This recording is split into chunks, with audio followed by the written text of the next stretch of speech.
40 minutes to 7. Some of our biggest firms say business rates are seriously undermining the UK as a place to invest. They want the Chancellor to change the rules in the autumn statement, which will happen next month.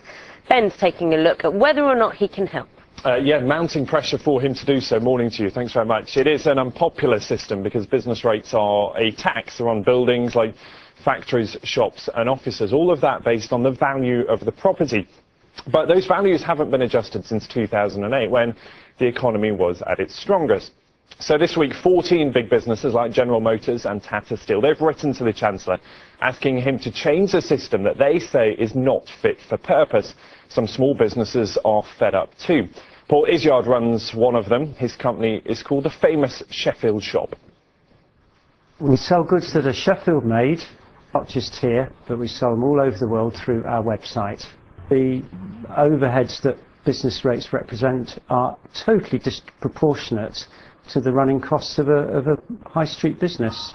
So whereas my rent has gone down, the rates carry on going up, and currently I'm paying £6,950 a year.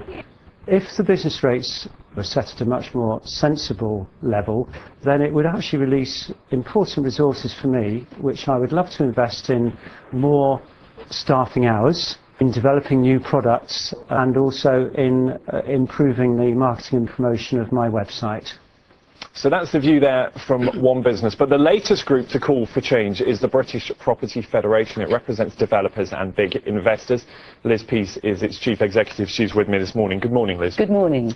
We saw there clearly an example of a firm that would stand to gain from any change in the system, free up that money to do other things. How does it affect big business?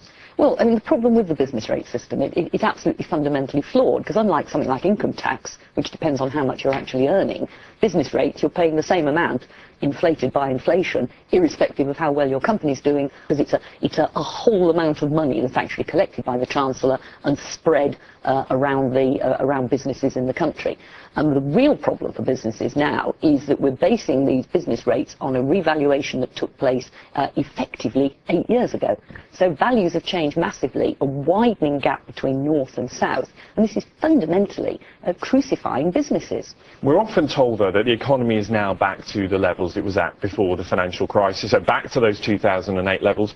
So have rates not just got back to where they were? No, and I mentioned earlier this regional variation, and in particular, if you look at rates, which are very loosely based on rents, which create the rateable value. So in the south, we've actually seen the rents go up by 20%.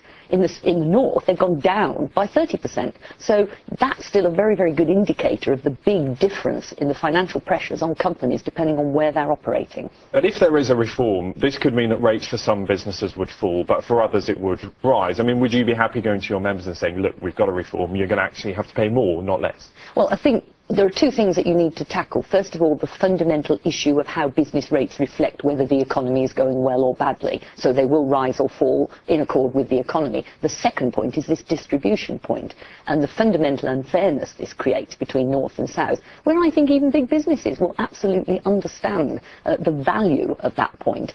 If we're going to put a huge amount of effort in trying to revive economies in parts of the country that are not doing well, then in some ways the Chancellor's giving with one hand and taking away with the other, and this is absurd. OK, Liz, plenty for the Chancellor to look at in that letter. Liz, thanks very much. Liz Peace, the Chief Executive of the British Property Federation. And we should just say the government did tell us that they're reviewing business rates. They're looking at what they call options for long-term reform. They say they're trying to balance the need for simplicity, fairness, stability and predictability, all for ratepayers. That is the big issue in all of this. Much more on that for you a little later. I'll see you then. See you then, Ben. Thanks very much.